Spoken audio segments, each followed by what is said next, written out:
মাঠ থেকে 10টা সাড়ে 10টার সময় বাড়ি এসে অল্প দুটি খাওয়া দাওয়া করে পুরোনো বাড়ির বারান্দাতে আমি ঘুমিয়ে গিয়েছিলাম। অনেকটাই ক্লান্ত লাগছিল, আজকে রোদ গরমটাও ছিল সেই রকম। বসে আমি দেখছি টুনটুনি পাখি দুটো একবার বাসায় ঢুকছে আর বার হচ্ছে। 2 দিন আগে দেখেছিলাম দুটো ডিম ছিল বাসার মধ্যে।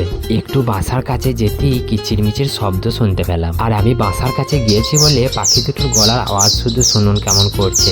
ভাবলাম ওরা যখন রেগে যাচ্ছে তাহলে ওদেরকে আর বিরক্ত করব না, ওরা উড়ে যাক, তারপরে দেখবো টুনটুনির কয়টা বাচ্চা উঠেছে।